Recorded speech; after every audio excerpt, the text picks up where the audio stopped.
Joe, I'm gonna just shut that door. Hello, everybody. Hopefully we're on the right live stream. But today we're going to talk about anything and everything. But we're going to bring up a couple quotes and see what everybody thinks. But hey, Jack, how you doing, bud? Yeah, not too good, but I'm doing all right. I'm dealing with some crazy something. I don't know what it is, but I'll get through it. I hope everything's I got okay. my coffee and my vape, and I'm here to talk with. So, yeah, it'll get better. Good. I hope so. Yeah, you must curate my day for me, dude. I didn't hear you, bud. I said you need to ameliorate my day for me. Okay. All right. So your task is not to seek for love, but merely to seek and find all the barriers within yourself that you have built against love. Yeah. So this is Rumi. Yeah. Oh, yeah. I guess I should say Romeo. Yeah, go on. You can do it. No, go ahead, bud. You do it. So Rumi, I've been reading. A friend of mine put me on to Rumi, who was a 13th century Persian poet and mystic. Probably like an astronomer, a philosopher, a mathematician, an astrologer, a magician, because they always used to do all of that stuff back in the day. You know, the study of science was coupled with the study of metaphysics as well. So yeah, I've been going over some of his quotes, and they're very profound. It's very clear that he was illuminated. Like he must have been. You don't say that kind of shit if you're not illuminated. And this is like way back when, before we had technology to, you know, just look stuff up. Mm-hmm. So yeah, what was that quote? It was your task is not to seek for love, but merely to seek and find all the barriers within yourself that you have built against love. Mm-hmm. Pretty I feel like Yvonne could decode that quote better than anyone else. We're on the wrong stream, dude. There's no one here. Yeah, I always do this, dude. All right, so we're gonna start again. No, we're on YouTube though, so I just gotta go to my channel and see where we're at. Yep, here we are. I can never get it right, guys. I'm sorry. I don't know what the hell. I don't know what my deal is. Oh no, we were on there. We're on the right one? Yeah, we were on the right one. Oh, we are. Okay. I'm glad we are. What's up, Joanne? How are you doing? Hang on, I'm going to check right here. No, okay. I guess we are on the right one. Awesome. All right. What a newbie. I sound like such a newbie, look like such a newbie, but whatever. So how is everybody doing?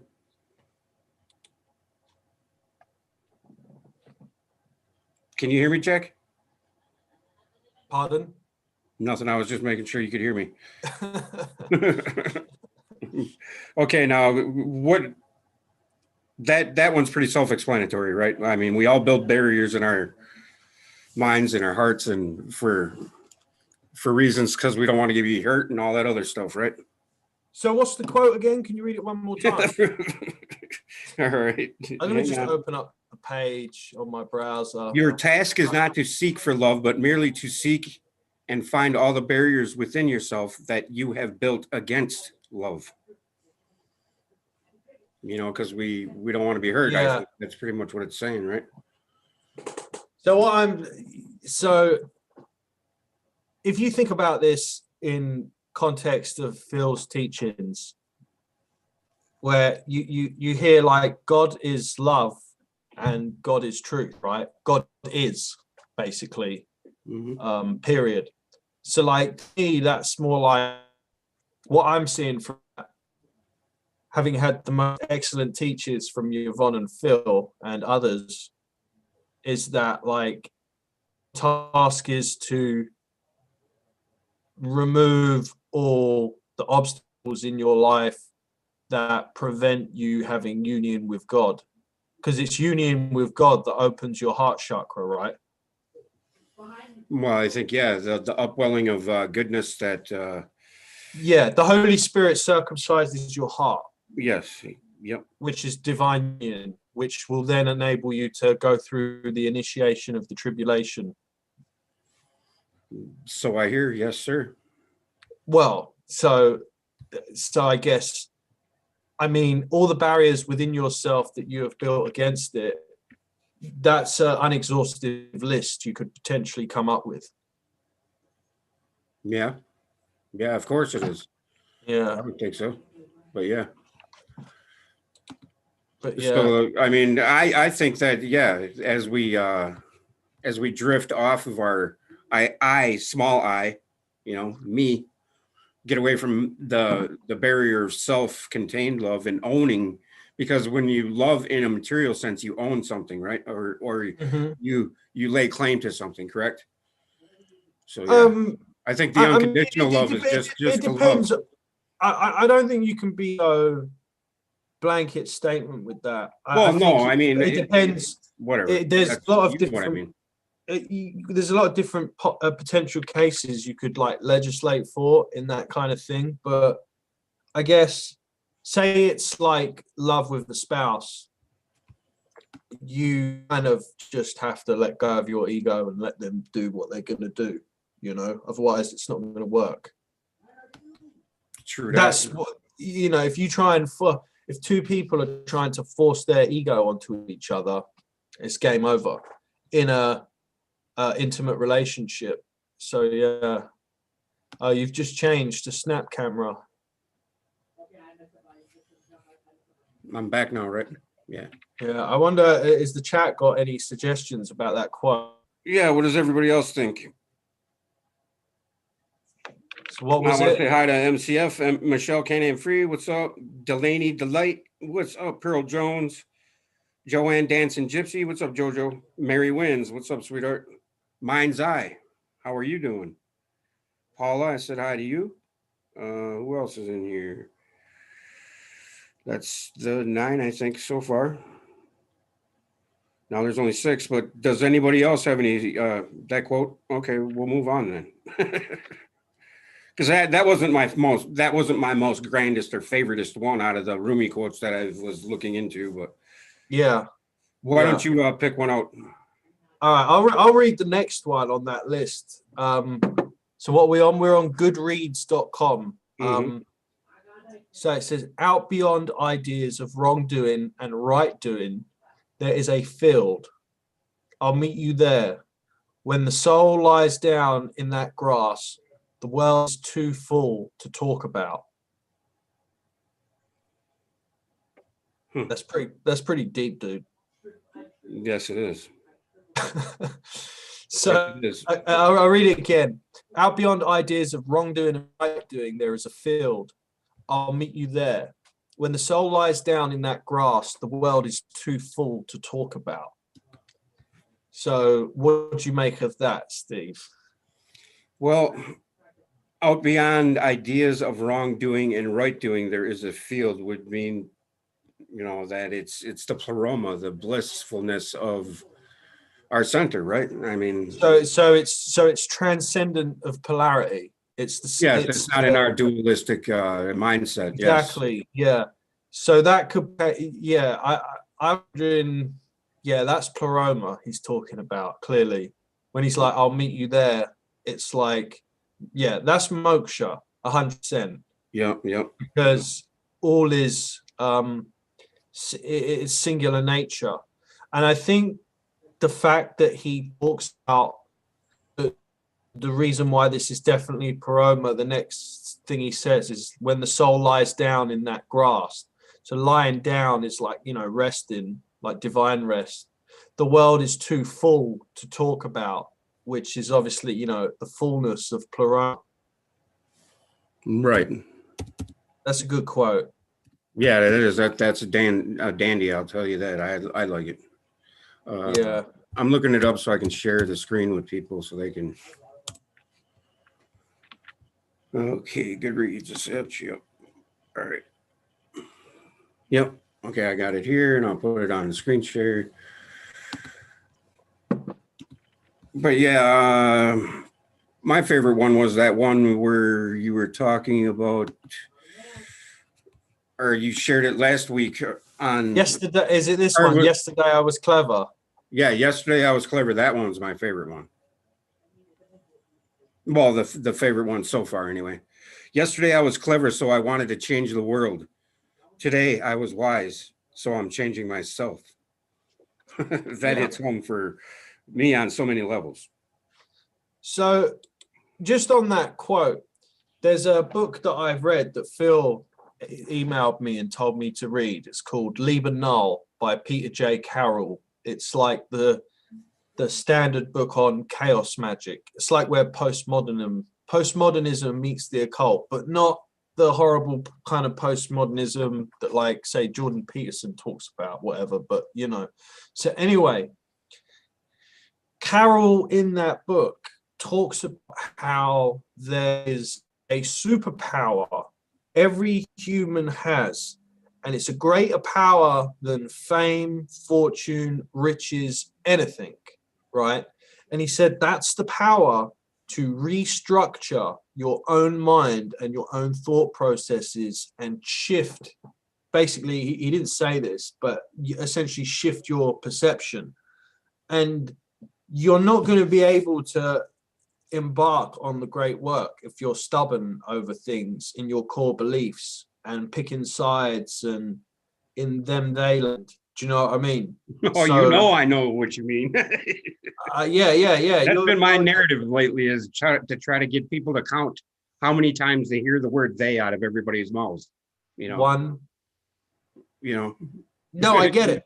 There's a really quote that deals with this as well that we'll find later on. There's a quote that deals with this. So essentially, and I've heard Phil say this, you can't change the world. The world's going to do what it's going to do. You know, he was talking about it be Brexit, and then he said then something else would come along, and then COVID came along. There's always going to be something. There's always going to be, like, guys, what it's here for. That is really boring. So yeah, and this quote was echoed by Gandhi when he said, "Be the change you want to see in the world." So that's what I think. Don't waste your time with activism. Don't buy into the left versus right paradigm. You know, on the left they think everyone on the right's a tyrant, and on the right they think everyone on the left's a tyrant. Right. It's ridiculous. It's like, avoid trying to, like, you know, get involved with activism. Remember Plato, that which comes to be never really is. So it's a waste of time, you know. I'll be honest, right? I'll be honest. If there was tyranny, right, and we were dealing with tyranny, what happened in the Gulag Archipelago, Solzhenitsyn? The first people that went to the gulags in Soviet Russia were teachers, professors, artists, musicians, people priests, against the message. And mystics. Yes. Priests and mystics. So if something does get tyrannical up here, fuck it. We'll just go to the gulag together. Whatever. Right. Take it all day and be working. And why doesn't it matter if you go to the gulag or not in this realm we're in this life we're in the head we're in your opinion? Because you can still. Why doesn't it matter? Well, there's nothing you can do about it unless you flee. You know? Yeah, but I mean, even if you're in a gulag, there would be the quietest place ever to complete your great work, right? Yeah, you're not like slaving. You know, I think if there was like a tyrannical regime in America, they'd have to build the gulags in Alaska. So they were nice and cold, and you're in the snow, right. Or full of mosquitoes. Yeah, they're not going to be in California, or they're in the Nevada desert or something like that. So yeah, all right. There's my. We're digressing here, but like, you know, and I think Gandhi said as well. I'm sorry to bring up Gandhi again. He was like, if they're going to drop bombs, there's nothing you can do about it anyway. So there's this theme of like, you have to change the world, not the world without. Yeah, and everybody seems to adhere to the principle that they're gonna save the world and yeah, be the hero, and that's fine and good. Yet one doesn't take into account when you prognostic or when you propagate that information even in your own mind without even sharing it, and you dwell on things that are of an exterior nature or anti-personal nature. There's nothing you really can do about it, but you still add that to the field of thought, right? I mean, the Yeah, negativity, the aura. In my opinion, I think the aura of everybody contributes to the aura of the planet, which is the Schumann resonance, yeah. and whatever. Don't So get don't get me wrong. One person is capable of affecting a huge amount of influence and change in the yes, world. There very have true. been figures like Martin Luther King or fucking who else? Gandhi. Gandhi Yeah, seems to and be yes, like there are figures that have had this, but I mean you have to do it in a different the way than odds these like very few and far between in history, so the odds of you being able to be one of those figures is so small, and you may as well forget about it and just get on with your own internal world. It's a much more efficient use of the limited time we have in our lives. to say a cliche, or to repeat or kick a dead horse when it's down, know thyself, right? But you got to add that know thy true self. Yeah, you know yeah. Here's a good one. Forget safety, live where you fear to live, destroy your reputation, be notorious. Notorious. Yep, yep, that one's Forget safety, live where you live, destroy your reputation, and be notorious. All right, that's quite a tough one. To analyze this psychologically, I guess you could, but to do it in a anagogical manner is much more difficult. I'll let you throw the first stone on this one, Steve. well, that's just be truth, be not looking over your shoulder, do what's right, and you'll never have to second guess yourself. And you know I mean, there is a right and a wrong. We all know the right and the wrong, you know. And But there's a field beyond right doing and wrong doing. yes, Ah, exactly. That's I was just going to say that. But I mean, in this world, we have to deal with the opposite from that state, and it's pulling at us from every. So, in essence, is live where you fear to live. It means that face your fears and live up to your true potential. In my opinion. yeah. I think one must sacrifice and dispense with the illusion of safety and security, Yes. because you never know what's going to happen in the future. The future doesn't exist yet, and it's like it's what's happened in my life. My life was going really sweet until like 3-4 months ago. Then shit's hit the fan badly, and I didn't see it coming. It was horrible. But anyway, I digress. But like, yeah, I don't. I think like part of embarking on the great work is that you have to get out of your comfort zone. You Well, basically, this is the way I saw it. Like when, like you have to look within yourself and realize that there's evil within you and there's demons within all of us, and we have to deal with it. And if you refuse to deal with those, then it ain't gonna happen. Can you just scroll back up to it quickly, Steve? And like with the whole destroy your reputation thing, like there's only one title. There's only one title that is real, yeah, kill. substantial, and that's the anointing by the divine. Everything else that is becoming passes away. You Well, in know, our truest state, we are divine. We are that which is whole already, right? yeah, it is. we're not experiencing that divinity No, when we get while we're manifest in samsara. Yeah. So yeah, I don't know why he said be notorious, though. I'm going to admit I don't know what he means by that. Well, notorious. What does notorious mean? Notorious is like someone like notorious can have a Walks through notorious. life with notoriety. Let's look it up. I always just think of notorious as like someone can be notorious for doing something, i.e., very prolific. Should we look it up? Go ahead, look it up. Are we safe yet? Mass can't breathe lockdown. Are we safe yet? And what do you mean by that?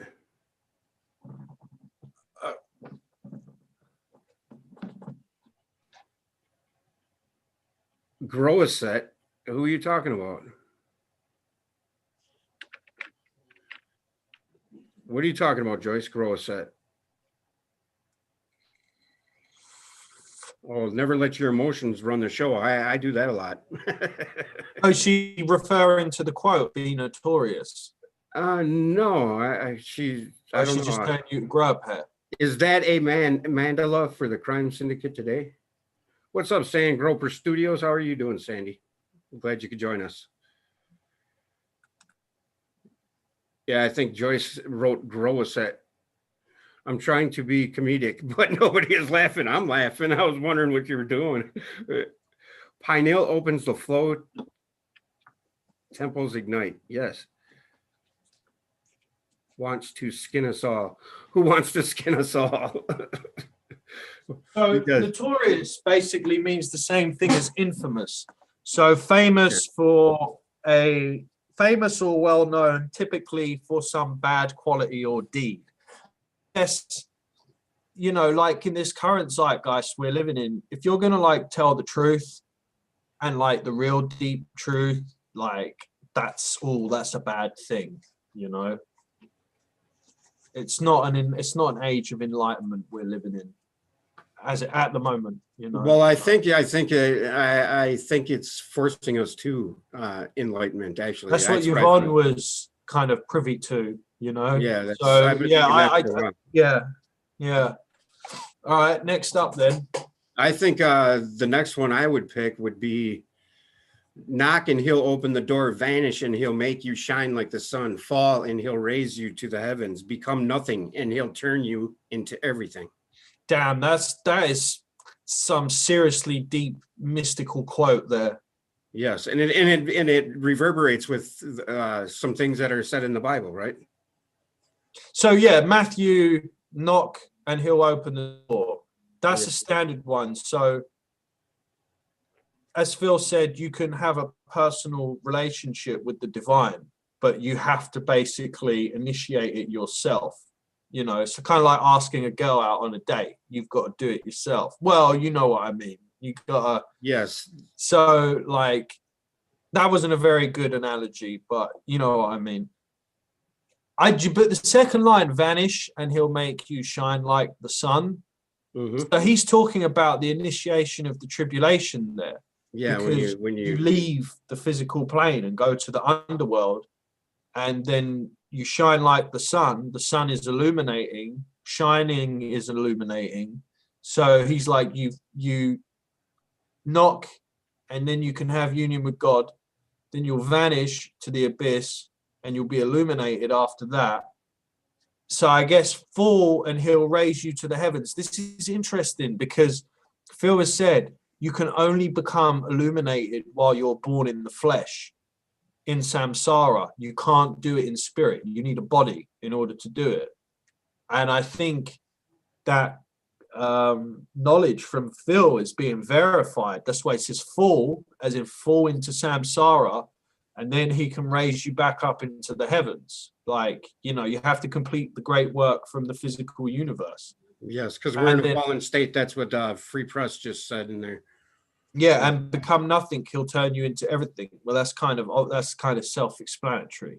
Well, yeah, because God is nothing. But he's also everything. Well, yeah, but I mean, it's the absolute stillness of no thing. It's No, ineffably, well, indescribably nothing. yeah, nothing matters. As in, Nothing else matters, right? no thing is what matters. Not Yes. black lives. No thing is what matters. Sorry, I had to throw that in You there. should I not couldn't have said resist. that, dude. I'm gonna get your channel removed now for that No comment. shit. The There's gonna be some algorithm's hate, almost some listening. terroristic and knock and he'll open the door. I agree with that. What you just said. Vanish and he'll make you shine like the sun. That also harkens to our ego diminishing so our spiritual can grow, right? Right. Yeah. And it's And like then our sunrise. the sun in alchemy as well, Yes. corresponding to your pineal gland. Number Yes. 6 in Kabbalah, the sun. Tifereth, Keter on a lower arc, on the pillar of mildness or the middle pillar. So yeah, that quote that's a good quote. I'm going to click like on this quote. Oh no, I'm on your shared screen. I can't actually click. So yeah. Anyway, whatever. It doesn't matter. What were you gonna do now? No, which one do you want to pick next? All right. So there was one. Yeah, let's do this one. My This soul one? is from elsewhere. Okay. All right. I'm sure of that. And I intend to end up there. That's obvious. It's obvious, but again, you could write a 10 novel treatise on this one statement, Yes. like Plato did. So Yeah. the soul is the part of us which is changeless and eternal. It's the signal that we receive. And because everything in samsara never really is and is born and dies and comes and goes, your soul is the only thing that's real and substantial, which is a portion of Mahavishnu, according to Krishna. So, yeah. Right. What have we got in the chat, Steve? Yeah, I'm Yeah, paying let me attention. know when you go in the chat so I don't ramble on. We'll No, I want you to ramble on because I'm still listening to you. So why does the light not dance on the leaves anymore? Because it is all covered in barium. That's from Sangroper. She's talking about chemtrails. You tap the source from within you, Free Press says, and here then. Telling your family, and then Vinny says, if telling my family and friends C19 has never been isolated and is just genetic material, they call me a lunatic. We all know what that's like. Hey, be notorious. Be notorious, man. Forget your reputation. Right. That's what I mean about notorious and the act of the heresy of telling the truth, you know? Anyway, let's try and stay away from Mind's Eye says, I'll ooze ions, illusions. When we blame, we forget we are the spume of knowing. That's a good one. Nice one, Free Press. When we blame, we forget we're the what of knowing? When we blame, we forget we are the spume of knowing. Well, it's interesting, though, because I think, like, if you start to blame yourself and your own shortcomings and recognize basically the evil within you that has made you do like bad deeds and stuff, then that's part of moving beyond good doing and wrong doing. Do you know what I mean?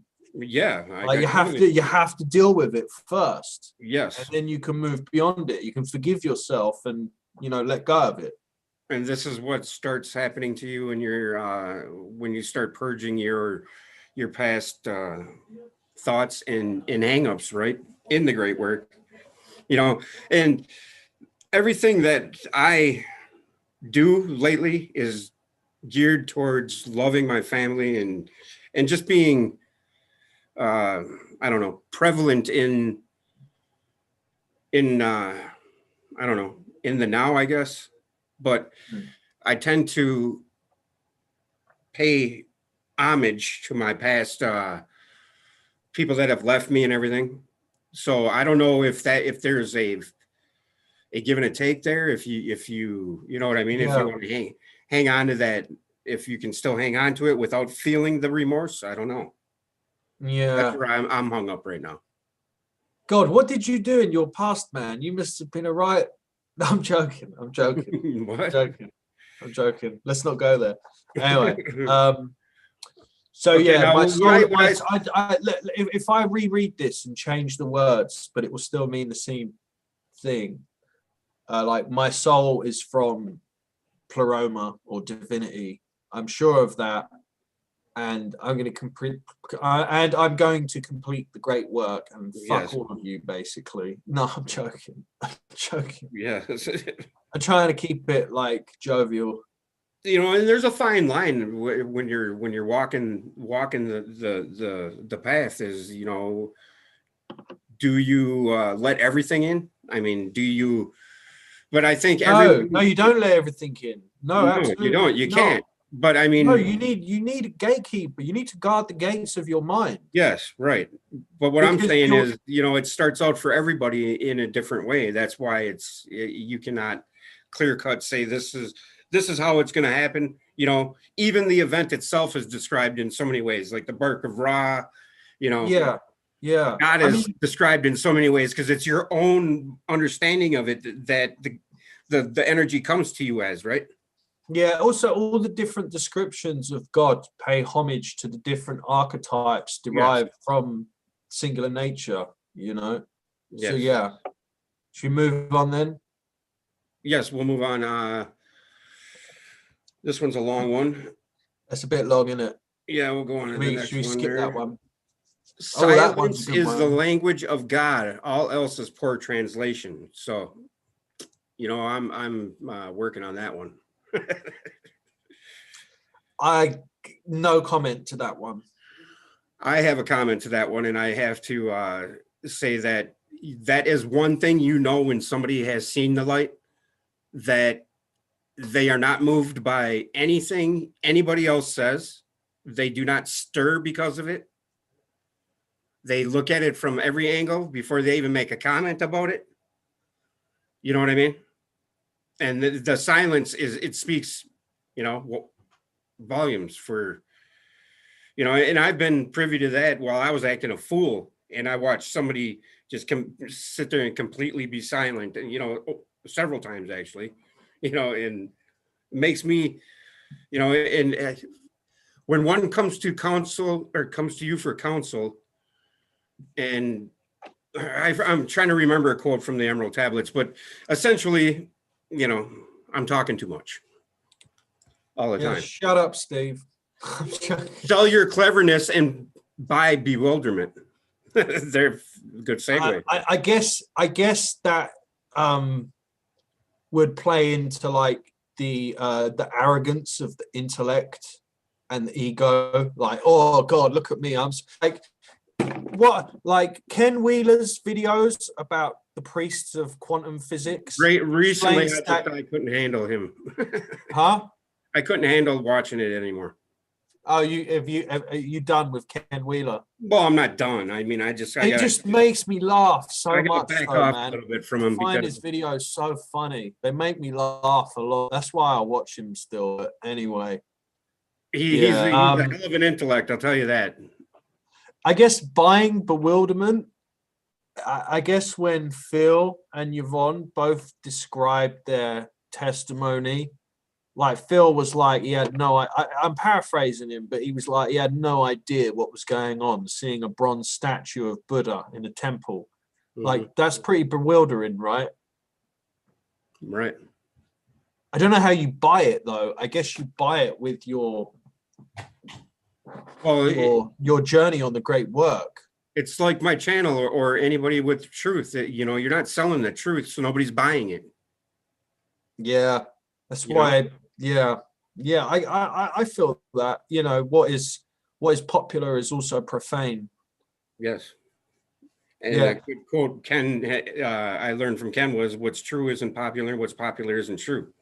yeah. So there's another quote here, and I think I put this on the chat the other night that deals with people in them, they, and those, Yeah. and they're doing this to us land. And it's this next one. Ignore those that make you feel fearful and sad, or the next one after that. That one. No, the one you started reading. Ignore those that make you fearful and sad, that degrade you back towards disease and death. That's why you don't watch David Icke anymore, dude. I told you. But it's true, man. It's true. They're doing this to us. There's aliens manipulating us through technology, blah, blah, blah, blah, blah. It's like, yeah, whatever. It's like that. They're not going to stop you doing the great work if you really want to, even if they put you in a gulag. Like, they have to lobotomize you, or I said they. Like, if you were lobotomized and fucking like given electric shock and like had your brain melted, maybe, but it's very unlikely that's going to happen. So I totally agree with that quote, and I'm guilty of getting pulled and sucked into it sometimes. All the hype in the alternative community to whatever the zeitgeist is. You know, like I said, this COVID one's been going on for ages. But yeah, ignore those that make you fearful and sad. I agree with that. Like, so what does that encompass then? That encompasses all the news, all the media. Straight away, that banishes all the media.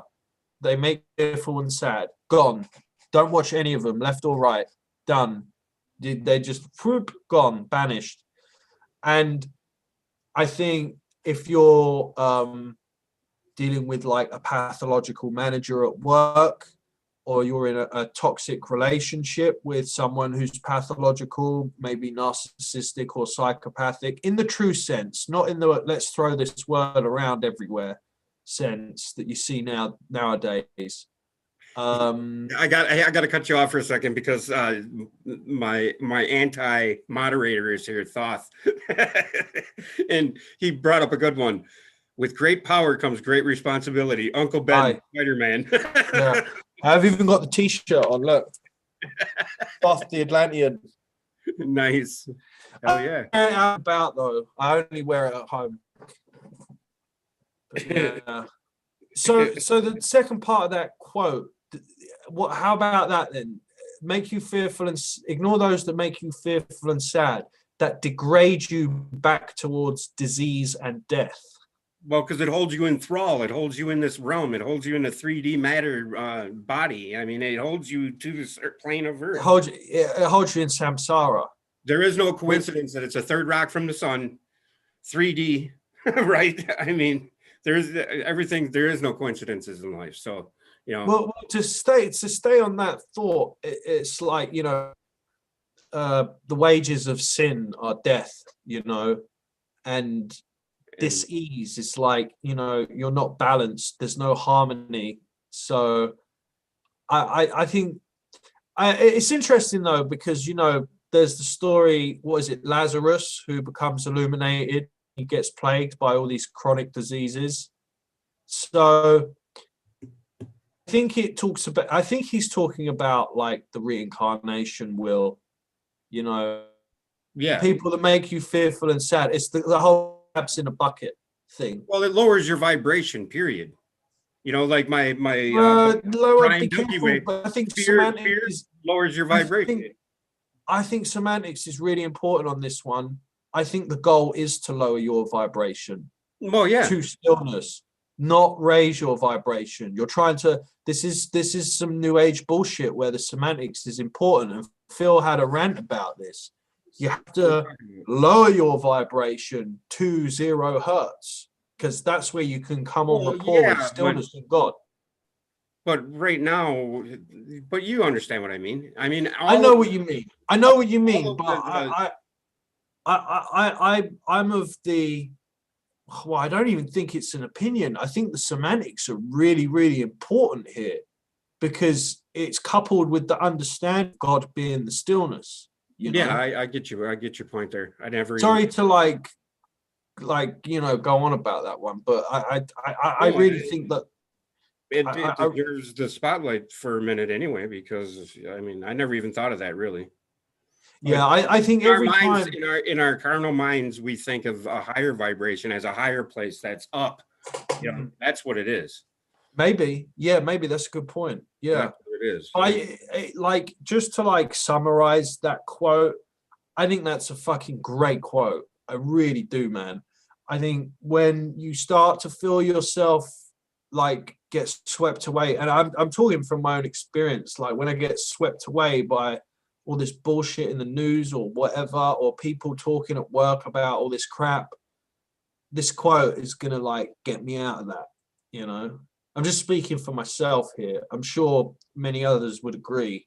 I'd like to think Charlie Silverman asks, is fear the same as angst? angst is anxiety. Yeah, fear, anxiety. It's all. You know, couldn't you be anxious over something positive going to happen? You're like, oh, this. Yeah. I'm nitpicking here, but basically, yeah. I think angst is something you're dreading or something that causes you deep regret that you have to face. Yeah, maybe. That's what I angst. should probably look up the word before I explain what it means. Yeah. And you know, the whole, to go back to that one, nothing from something is exactly what the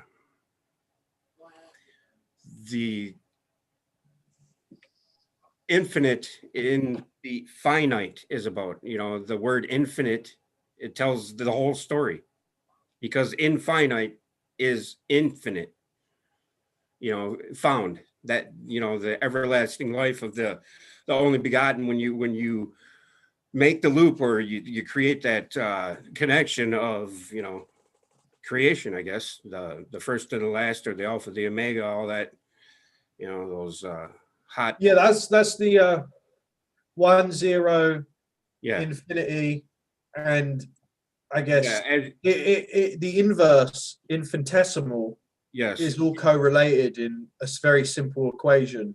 Yes. You know? Inverse proportional relationship. How 1 divided by infinity. So getting ever closer to 0. Yep. Exactly. So I think this next quote is very good. In your light, I learn how to love. In your beauty, how to make poems. You dance inside my chest where no one else, where no one sees you, but sometimes I do. And that sight becomes this art. I know exactly what that's speaking to.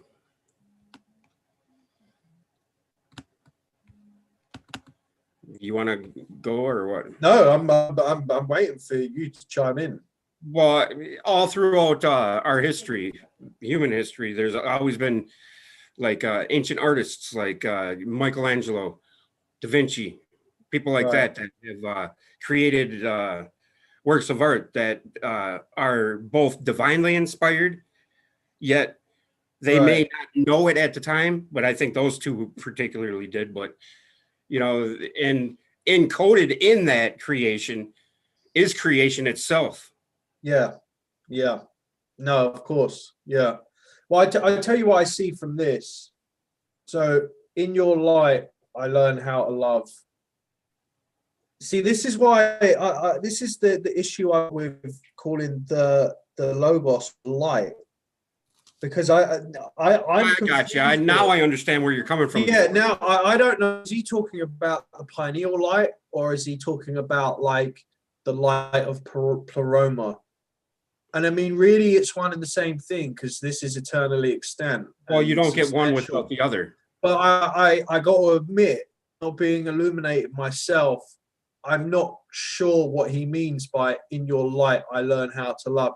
Maybe he means, in the light, I'm guessing it, in the light of the Holy Spirit, like I can fully open my heart, basically, and embrace all the compassionate values that one who is illuminated would have, you know.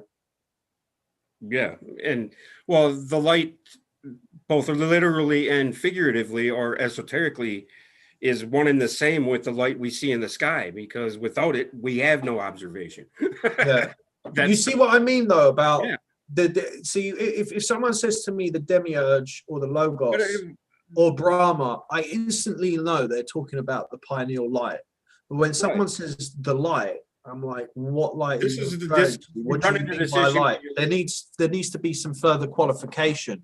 When you're, what I mean. when you're visiting Kabbalah sites or people in live chat that are in Kabbalah, like on Kabbalah U and all that, when you're talking with them, to them, they think that's all there is nature and the light of nature, you know? I don't know what they mean by that though.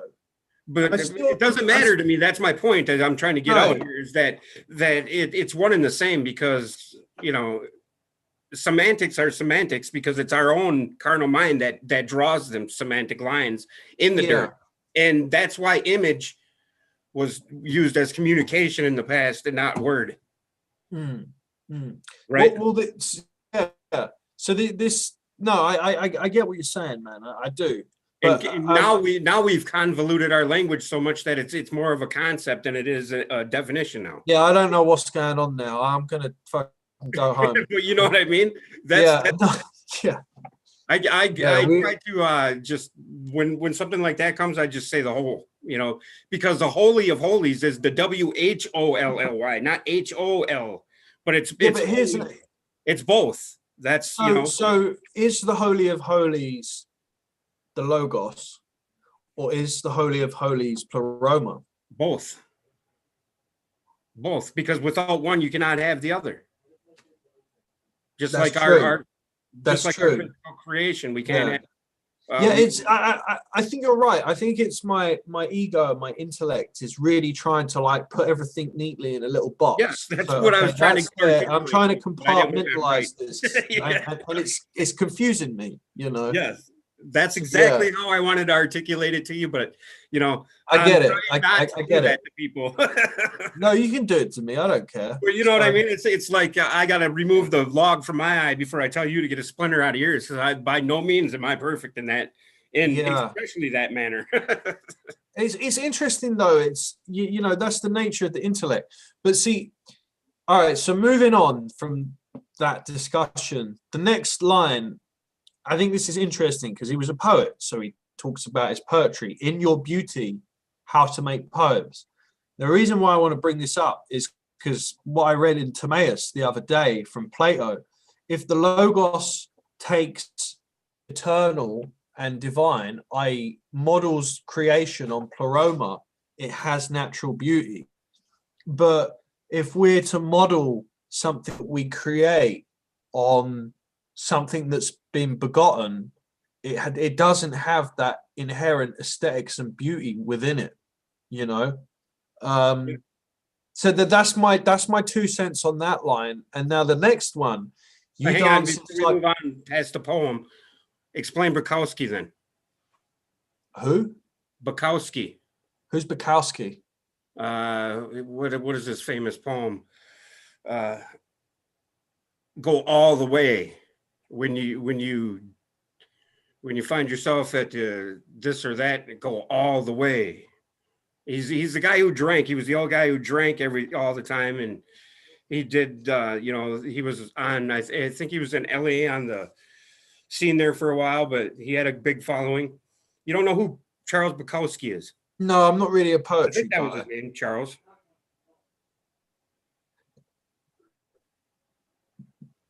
All right. Well. Yeah, but that's he was just a brash poet. Right. But he was good. He was good at it. I have to read some of his stuff. Yeah, do you think he was an illuminated mystic or not?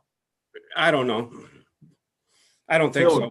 That's what I mean. Explain the creator in all of us. Like, yeah, there's geniuses in all fields, and I'm sure not. Well, I don't know. Well, this is the thing,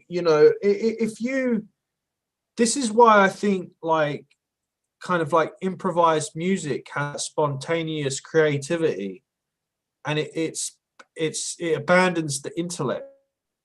So if you abandon the intellect, you also move through the ego, and then whatever you're creating in a spontaneous improvised manner is being modeled on the divine, the eternal, that which is changeless and is, which is why it's so beautiful. And yeah, I think that knowing that beauty and aesthetics is a function of something that has been created using the divine as the template or the blueprint for Right. that creation. The golden ratio, the And, five. yeah, exactly. And we see it everywhere in nature, and it gives us to sacred geometry. And it's like, Vitruvian man and all that. Yeah. and when you try and model something that born, begotten, I can give an example of this, but I'm not going to, because the YouTube algorithm will flag you. But I'm not going to go there. But anyway, that's my 2 cents on beauty. So, like, come to the next line. Have you got more to say on that? You dance inside my chest where no one sees you. But Well, that's the Holy Spirit, isn't it? Well, that's the upwelling of goodness you feel when you do for others, and when you feel resonant with whatever you're following or doing. Yeah, it makes me think of Yvonne and what she talks about in her videos, but sometimes I do. That sight becomes art, because she often talks about, in the Gospel of Thomas, those has eyes to see, ears to hear, they're spiritual eyes and ears that can tune in to the Holy Spirit, and then, judge not lest ye be judged. You can't judge reality or creation properly unless you've been judged or anointed by God, And I guess, also Phil says you become a student in God's classroom. There must be a kind of art form to becoming a good student in God's classroom, basically post illumination, Right. But I see this, these last couple lines of "you dance in my heart and no one sees you, but sometimes I do," and that sight becomes this art to me. Like I said, on the ceiling of the Sistine Chapel is the creation of Adam painting. Yeah. And in that creation of Adam painting is the Orion Nebula is embedded in it, and the heart's embedded in it, the brain's embedded in it. And that harkens to like the pyramids, the measurements of how the geometry from, in the distance from Earth, and the distance from the Earth to the moon, the Earth to the sun is embedded in it. The galactic year numbers are embedded in it. And, from the water hammer effector, it was said to be a power plant. It probably was. It was probably everything we think it was, and that's the beauty of it in essence, is that in nature is this blueprint that is perfect. It's like our palm of our hand, is from the tip of our finger to the bottom of the palm of our hand. There's two of those in between our elbow and wrist, and then there's two, what do they call it? A cubit. You can give countless examples of this. Yes. Steve. There's so many examples. Like our knuckles are the same way. They're divinely proportioned. Yeah, this was definitely recognized by Plato. He says he calls him the craftsman, which means the demiurge, or the art, because the demiurge means the artisan who fashions creation. So the craftsman is the demiurge, and I know the demiurge isn't like a conscious being, it's just a thing, right? But it's using to create the universe.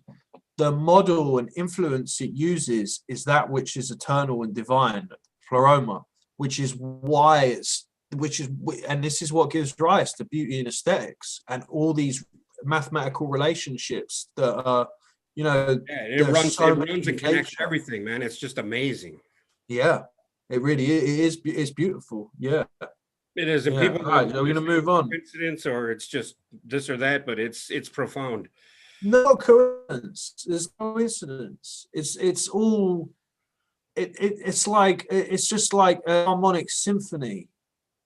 Yep, just like our solar system, symphony of the spheres. Who coined apart from the anomalous remainder, which is Neo in the Matrix. I'm joking. Okay. Man, you got a lot of information up there stored, don't you? Everything in the universe is within you. Ask all from yourself. I can shed light on this one. And I'll use, so, you use the Hermetic law of correspondence to explain this one. So as above, so below. You have the macrocosm, and we're the mini universe. Everything, the 7 planets and everything, that all the different number 7s correspond to the 7 chakras within us, right? So as above, so below. Like we are the microcosm of the macrocosm. So when you pray, you don't need to send that intention out into the universe, because it will take ages to like complete a cycle of the universe and manifest your prayer. You can just send that intention within yourself, and it's much more efficacious to do it that way. So that's why, you know, looking up to the heavens in prayer, oh Heavenly Father, blah blah blah, that there's, you don't need to do that. Like your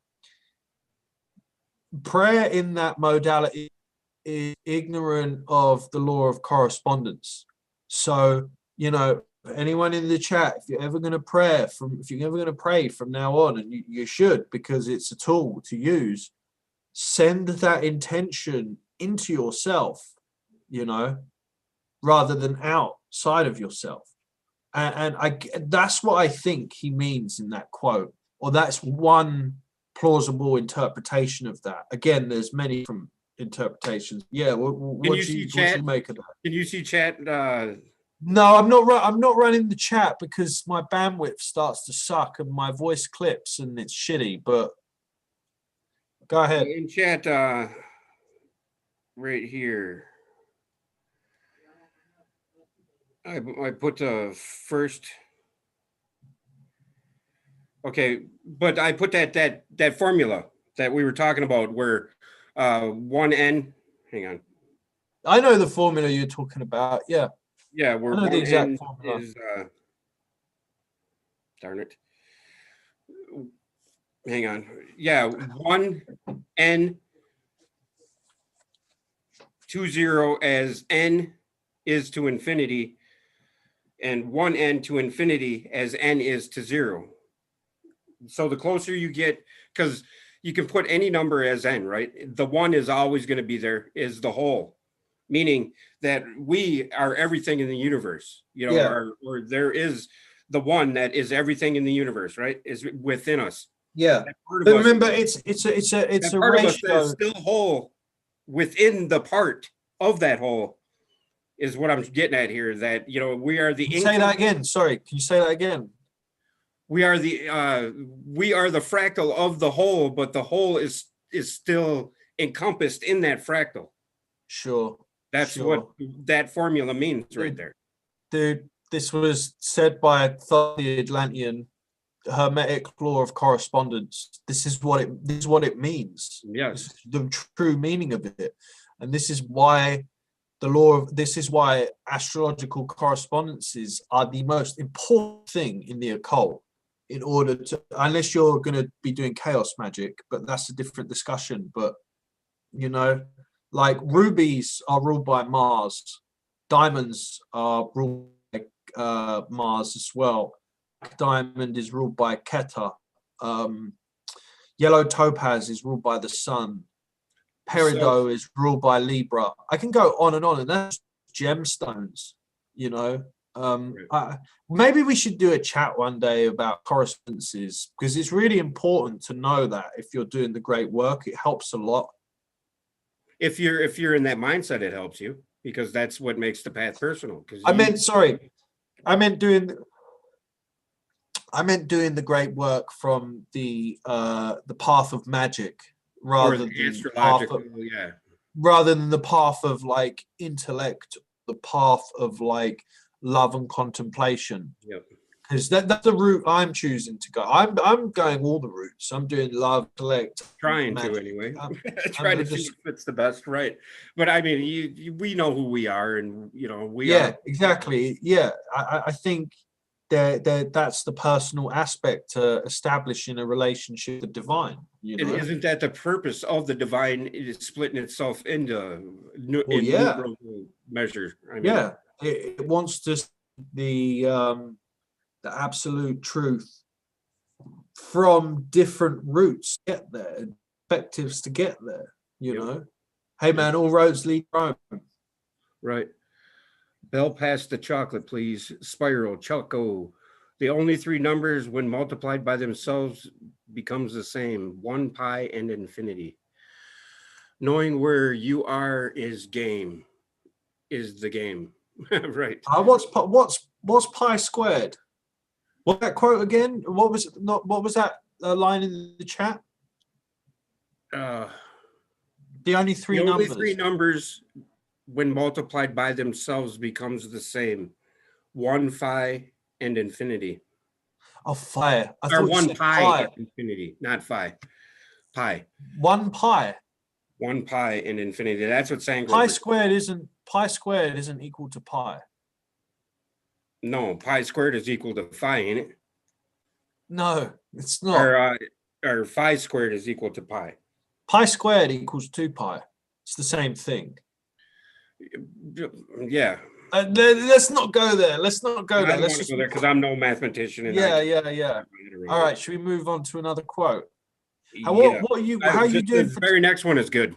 Yeah, I was just going to say, how are you doing for time? Because I've got time if you have. I'm fine. Whatever. As long as people are here interested in what we're talking about, I'm good. Yeah, all right, cool. Pi times pi, she says. So pi times pi. Oh, the three numbers are pi, 1, and infinity. All right.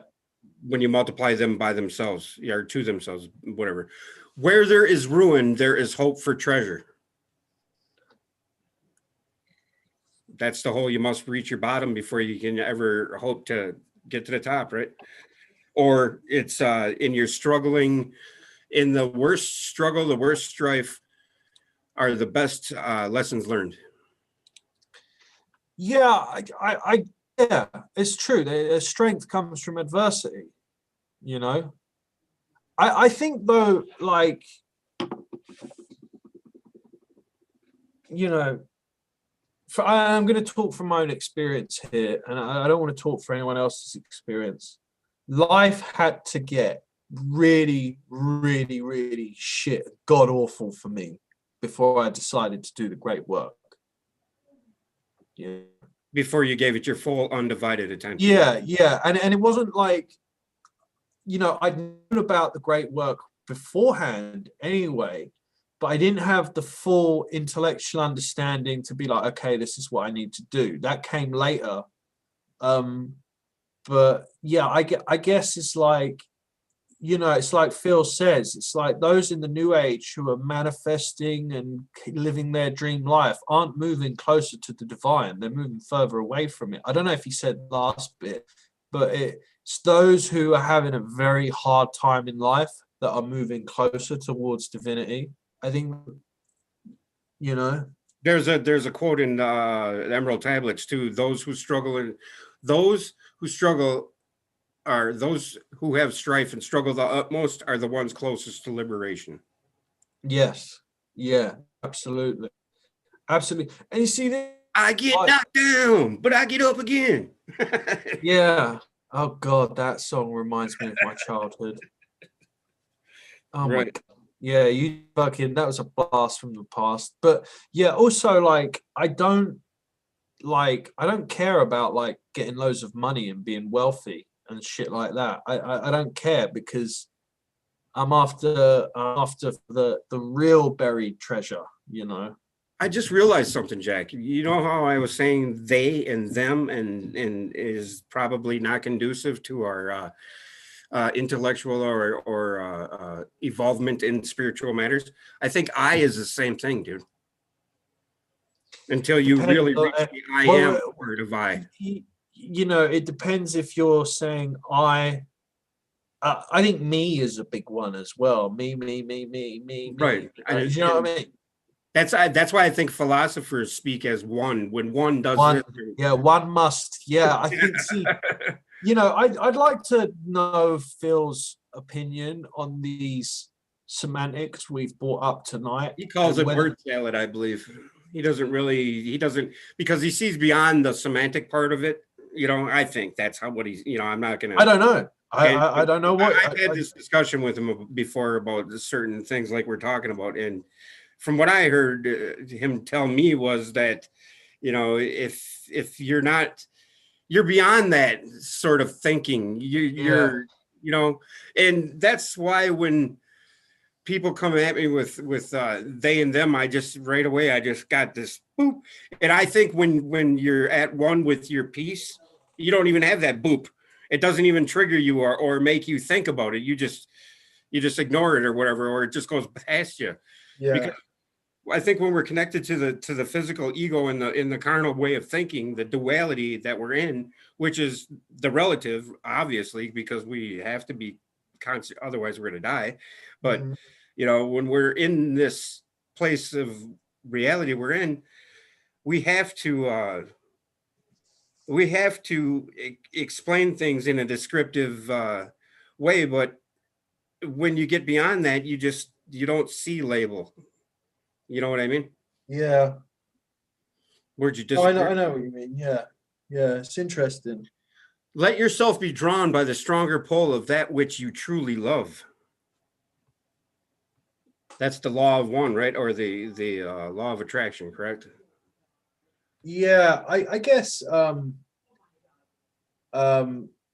that's, you know, we all know what we really want to do in life is. And I think doing what we really, I don't know. I'm kind of I've got internal struggle between that, because, you know, I was going to like do music professionally and I made that decision recently, and then reality totally didn't support that. And I had to like stay at work so I could keep a roof over my head. But this is what he said about, like, you know, what was that quote about security? You know, if we, where was it? Keep going.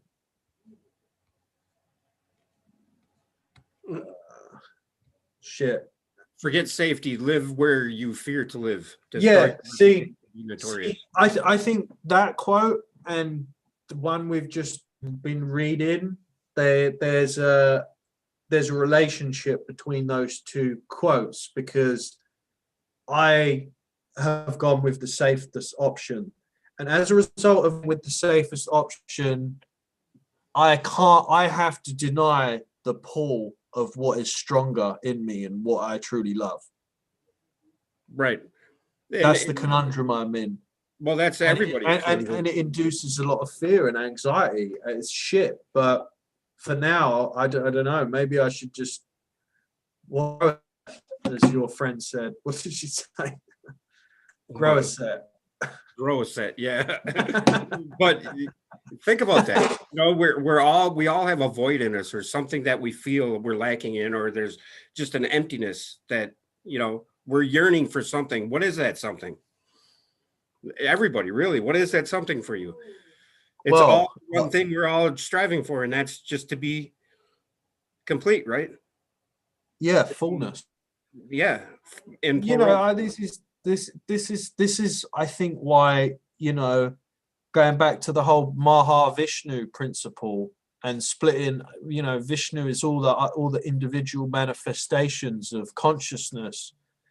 It's like you said, there are all these different ways to get to absolute truth, and the meaninglessness of life is the reason we are existing here, to give it meaning and define the meaning, you know, and take that all the way, you know. So yeah, that's what. Yeah, I've come to that very same conclusion, what you just said. Right? Yeah. And which brings us to be grateful for whoever comes, because each has been sent as a guide from beyond, even those that are ruffling your feathers, even those that are pissing you off, because that's a lesson you need to learn, right? Well, this is what I think about dealing with psychopathic and pathological people. They serve the purpose of teaching us to be wise. I really believe that. I really think that, because You know, if we didn't have psychopaths in this world, this would be one big fucking hippie commune, and that wouldn't allow us to grow. You know, in this whole thing, the word they, oh no, there is one there.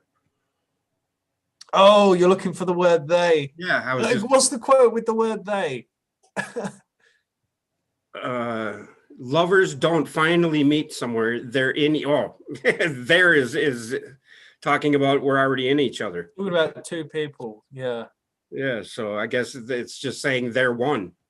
Yeah. Yeah.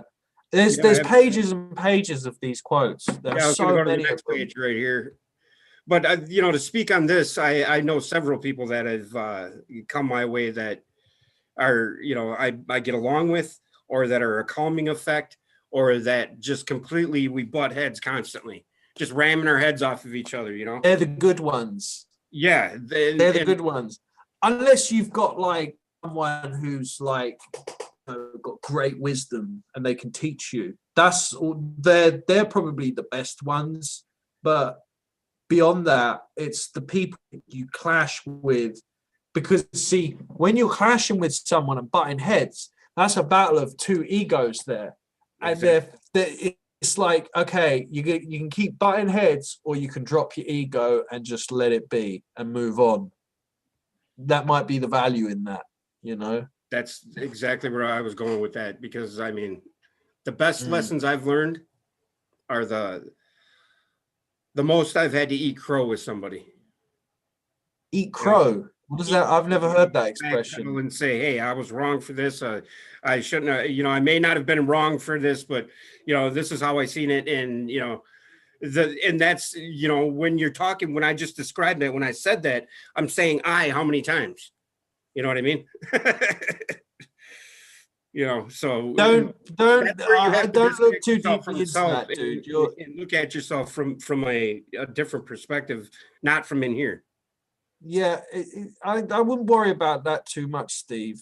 It's not like you're like saying to me, it's not like you're saying to me, I want to get a new Ferrari and I'm going to do whatever it takes. I'm saying I know. I'm giving an extreme case. Yeah. Jump on the universe and ride.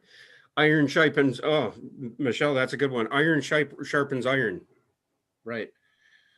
Stand for nothing, fall for anything. Right.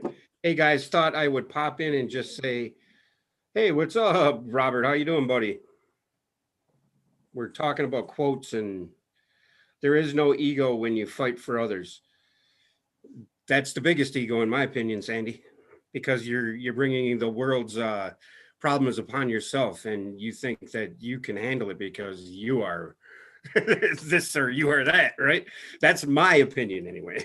What, like a kind of Messiah complex? Yes, or you know, I still think there's great. I don't think you should be too opinionated on one way. No, I'm not being opinionated. No, I know. I'm not criticizing you. I'm criticizing you, but there are definitely cases. Yes. You know, if someone like genuinely asks you for help and they're really doing their best to help themselves, I think by all means you should help them.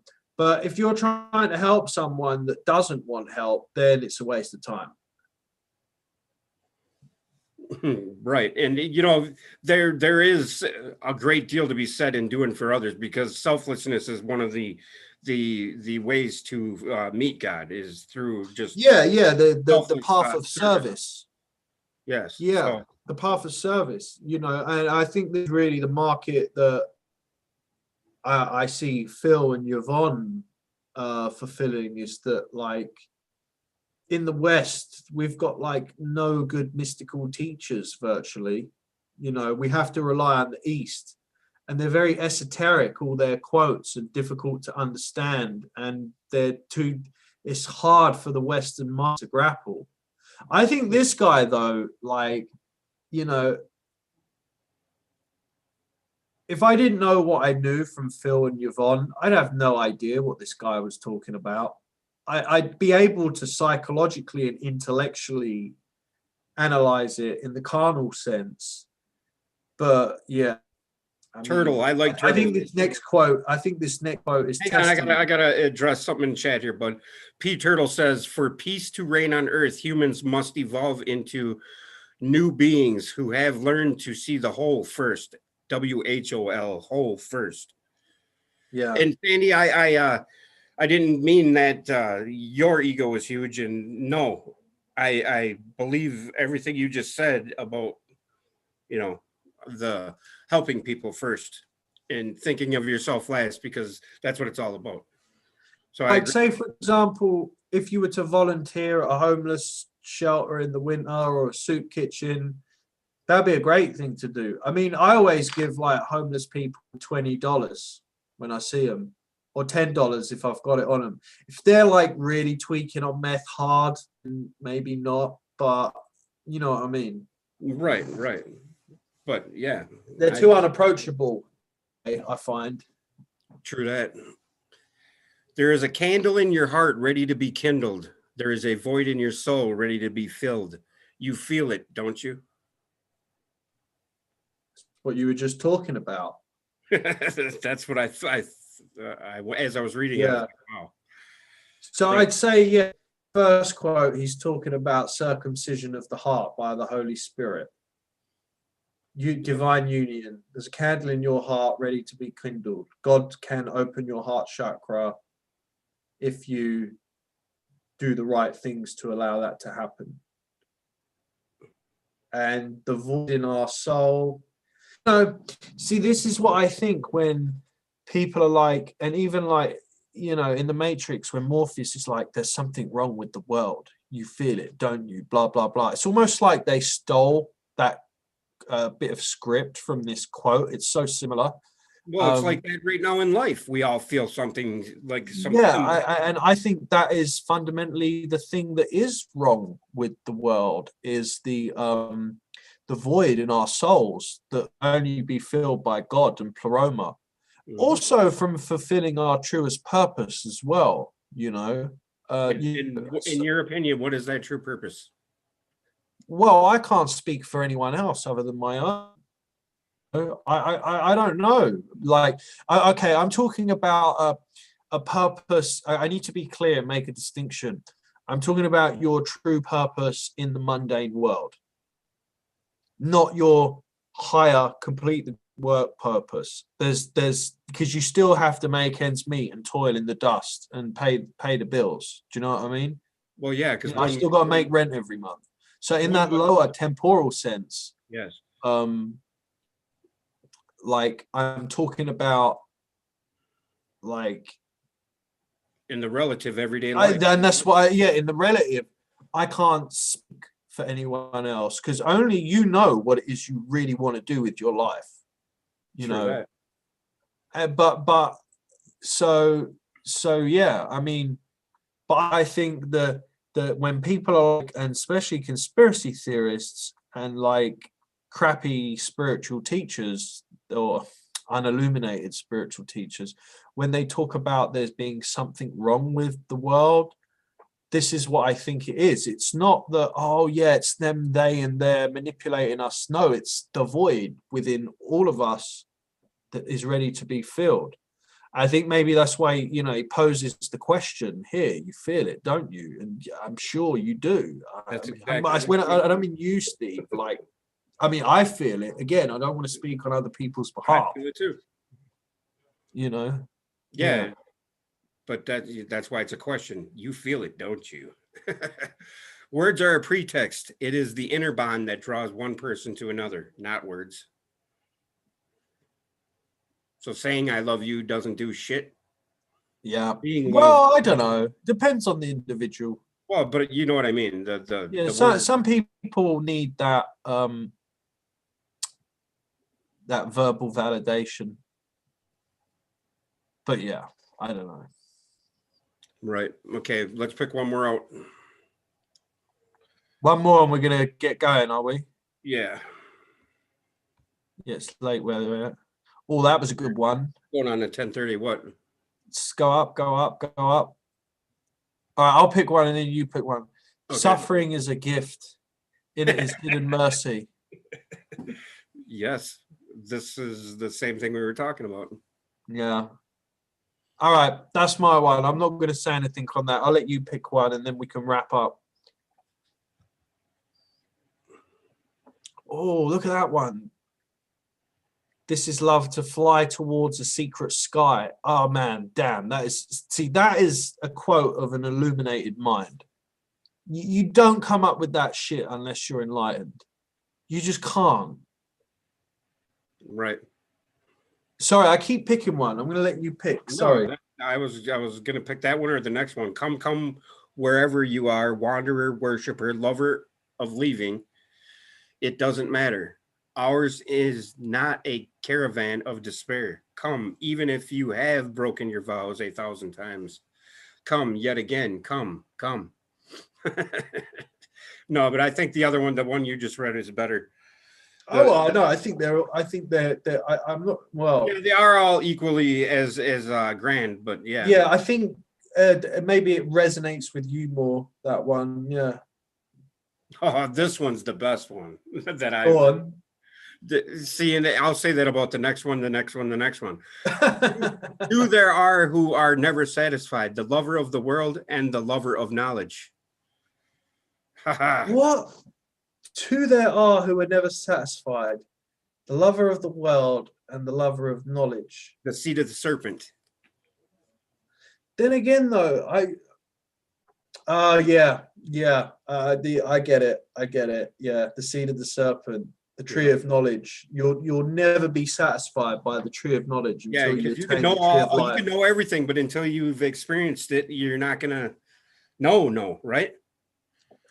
Experiential versus a priori knowledge. Yeah. Right. And, it's good to have a teacher to get you on the road and in the correct direction, but there's nothing anybody can do to bring you to that light or to experience it. Yeah. You can probably speed it up somehow, but you can't, like you said, you can't rush the great work, right? I mean, like on that part, like I still remember, like when I experienced singularity, when I was doing a trip, and like how profound and amazing it was. But I do have that experience to draw upon, but I don't know, man. I still feel like within me it wasn't still like there's more. We'll get back there, but go an organic route. So yeah. Turtle just quoted the first quote we quoted in this thing. Yesterday I was clever, so I wanted to change the world. Today I was wise, so I'm changing myself. That's one of the best ones. Mm-hmm. Yeah, that's a really good one. I think that one is very good for depolarizing one's consciousness. So yeah. Sit, be still, and listen, because you're drunk and we're at the edge of the roof. Yeah, that reminds me of that's like something Bukowski would say. Yeah, that's like Proverbs. Is it Proverbs 17? Be still and know I am the Lord. But like, yeah, you're drunk. We're drunk on our ego and our intellect, and unless we don't. Yeah, I guess falling off the edge of the roof is death and reincarnation. Or you can think of it as or even worse. Yeah, is fucking being a fucking bastard and then having to reincarnate as an animal. Ooh, that's not good. If you read the Tibetan Book of the Dead, like it's real like horrible. That's not a good fate. Even though I love animals, but yeah. Either give me more wine or leave me the hell alone. Well, that's the good wine of the Logos, isn't it? The lamb bleeding its light. That just reminds me of the marriage of Cana. Yep. Yeah. I thought we were doing one more. We did like another 10. Not in depth, but still. Because I can keep reading on. I mean, they're just. Yeah. I mean, yeah. I've got to make dinner, and I've started doing my daily meditation again. Yeah, I got to learn how to do a routine on that, and I still haven't. Yeah. I've got to really, Yeah, read or listen to the audio book on YouTube, The Cloud of Unknowing. It's all about how to do that, but written in like ye olde English. But yeah, start a huge, foolish project like Noah. It makes absolutely no difference what people think of you. no, But listen to me for one moment. Quit being sad. Hear blessings dropping their blossoms around you. The cure for pain is in the pain. Reason is powerless in the expression of love. Very good. I closed my mouth and spoke to you in 100 silent ways. yeah, we talked about that earlier, didn't we? Yeah. All right, guys. Thanks for joining us. Thanks, Jack. I appreciate it, man. Yeah. Oh, there's one more. There's one more I've just spotted. That which God said to the rose, and he caused it to laugh in full-blown beauty.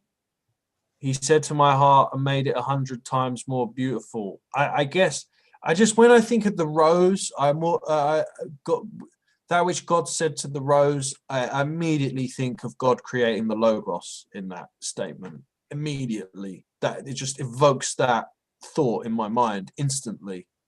So Yes. yeah, I guess we can. The I'm going to end it repeat there.